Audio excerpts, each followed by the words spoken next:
Welcome back, everybody, for another deep dive. This time we are exploring a pretty fascinating concept from Akan spirituality, the Okra or the Okra.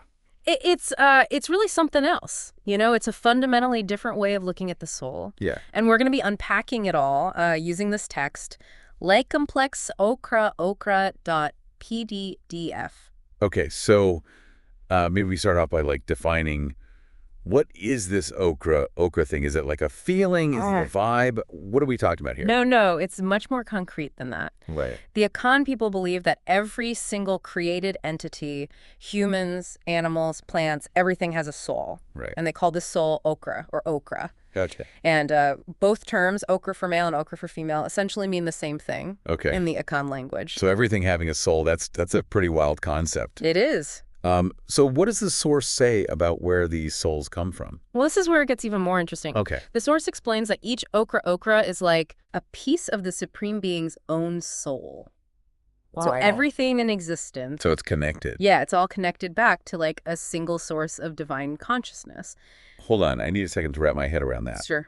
So it's not just that everything has a soul. Right. It's that all of those souls are part of like a larger interconnected. Exactly. Yeah. And this idea of interconnectedness is like woven throughout Akan spirituality. Okay.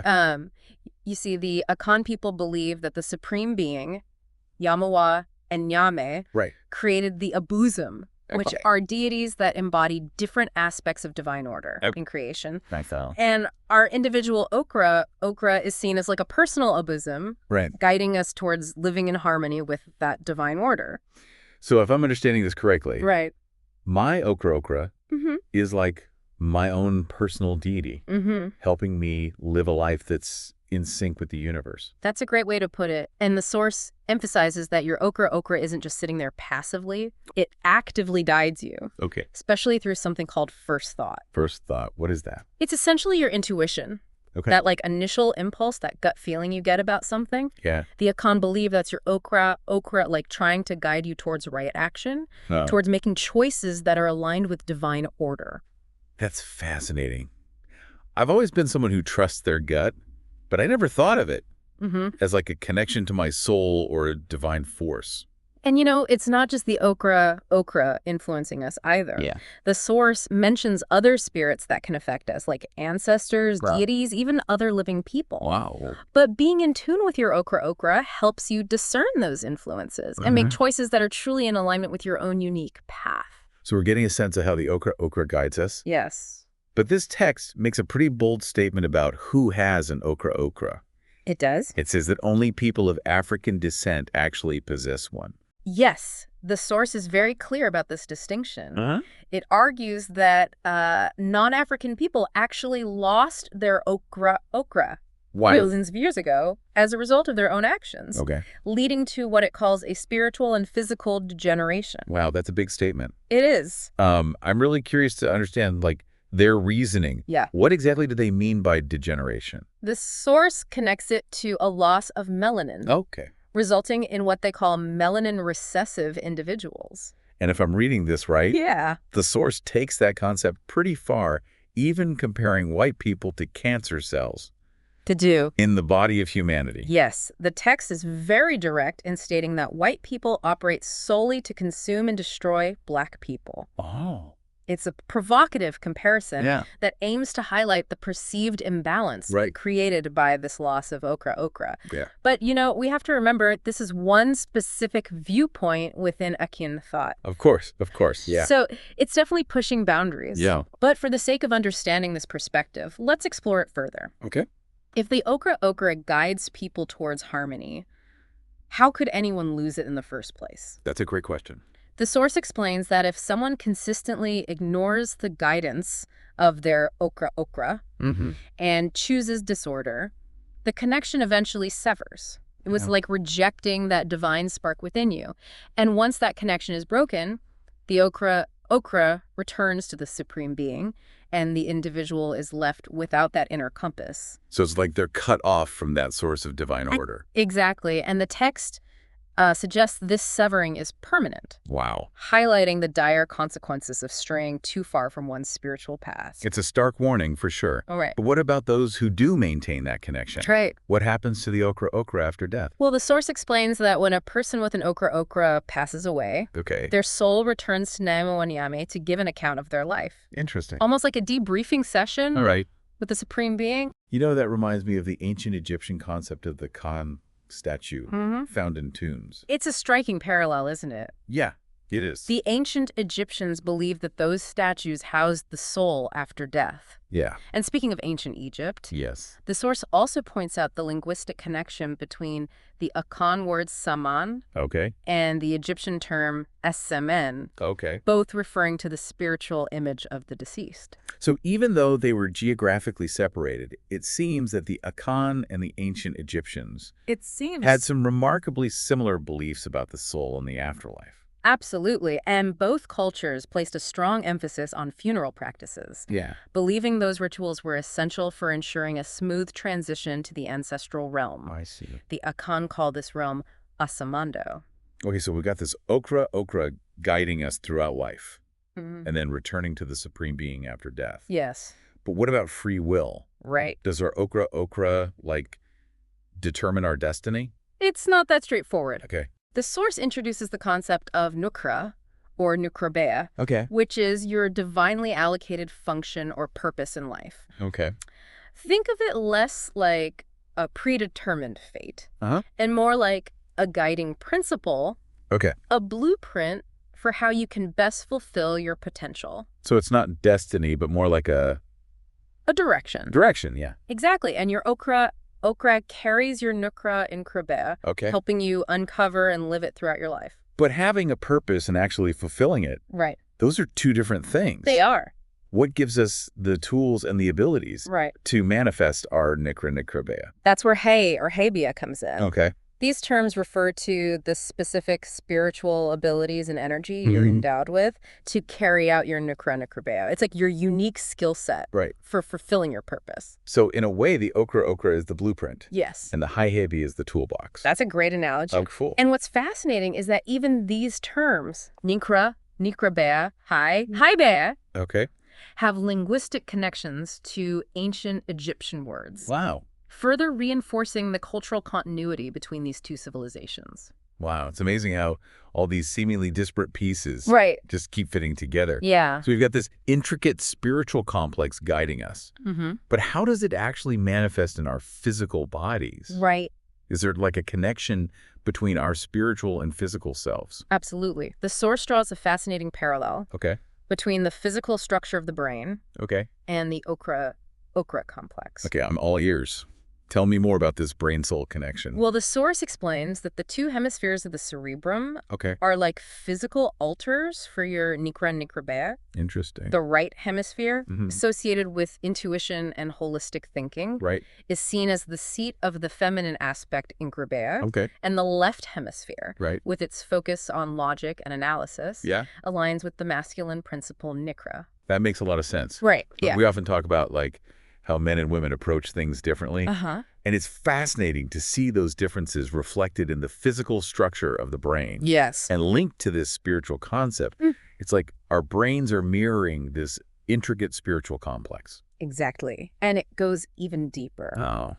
The cerebellum, which controls coordination and movement, is also divided into two parts. The source connects these to and hyebea. Representing the masculine and feminine aspects of your spiritual abilities. So the physical structure of our brains is like a map of our soul. That's incredible, isn't it? It is. And the pituitary gland, which regulates so many bodily functions, is seen as the point where all these brain functions crystallize. The source emphasizes this interconnectedness, showing how the spiritual and physical realms are intertwined. This is seriously blowing my mind. It's like we're peering into the very fabric of our being. And this interconnectedness extends even further when we look at the concept of the acridine bosom. Acridine bosom. Yes. Okay, that's a new one. Break it down for me. What is that? Essentially, the acridine bosom are deities associated with the 7 days of the Akan week. They're thought to deeply influence a person's soul name. Interesting. Which is called Kraden.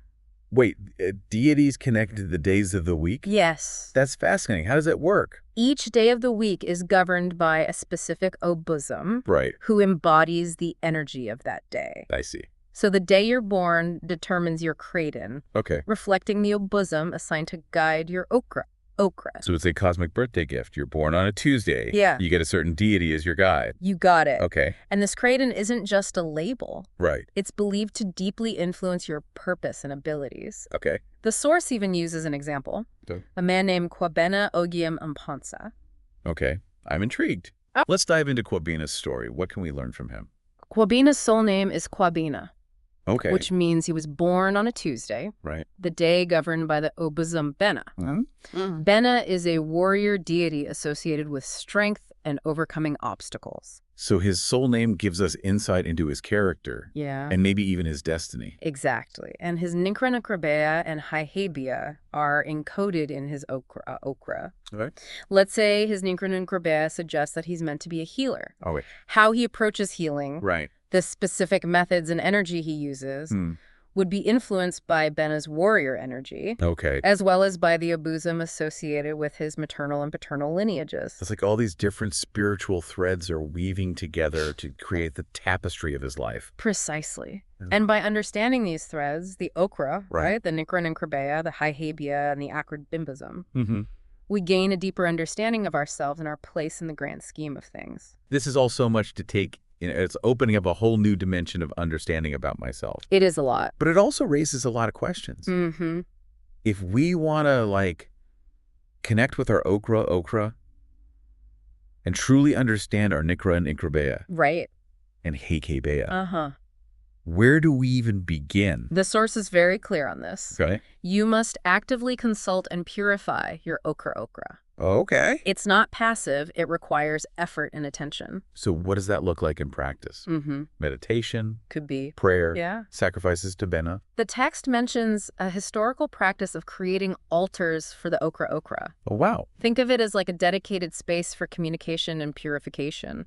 Okay. It's incredible to think how people in the past honored this connection in such a tangible way. So they go to this altar to, ask for guidance? Exactly. Offer gratitude. They would seek answers, insights, a deeper understanding of their purpose. Yeah. Remember, the Okra Okraa is a divine entity. A direct link to divine order. Right. By consulting it, you're essentially tapping into that cosmic wisdom.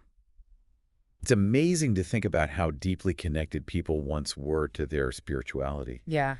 In today's world, it feels like we've lost touch with those ancient practices. It's true. In a world of instant gratification and information overload, it's easy to forget the power of slowing down, looking inward, and connecting with something bigger than ourselves. And in a way, this deep dive has been a form of connecting with our Okra Okraa. It has. We've been exploring these concepts, contemplating their meaning. Yes. And hopefully sparking a desire to understand our own inner world. Yeah, our inner world. More deeply.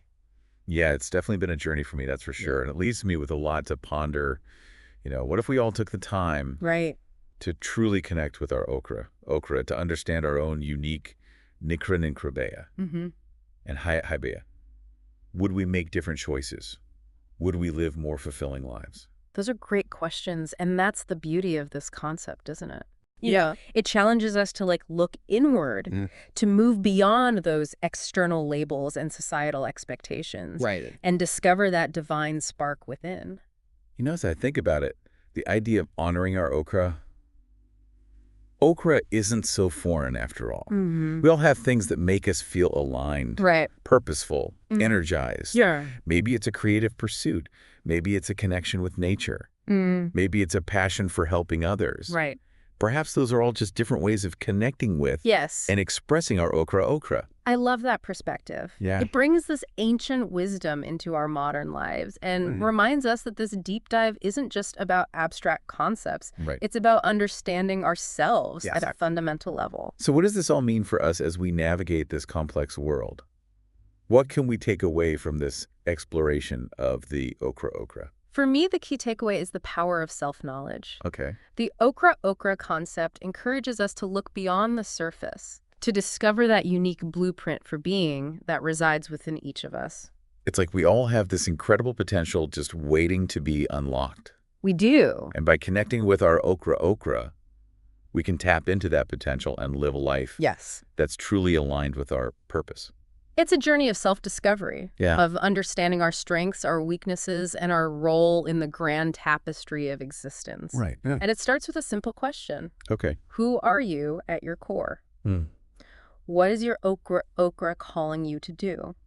How can you use your hyebea to make a positive impact on the world? Those are powerful questions that I think we all need to wrestle with. We do. It's not about easy answers or a set path. Right. It's about embracing the mystery and the journey. Exactly. Of uncovering our own unique truth. And perhaps in doing so, we can create a world that reflects the harmony and balance that the Okra Okraa represents. Well said. Thank you so much for joining us on this deep dive into the world of Akan spirituality.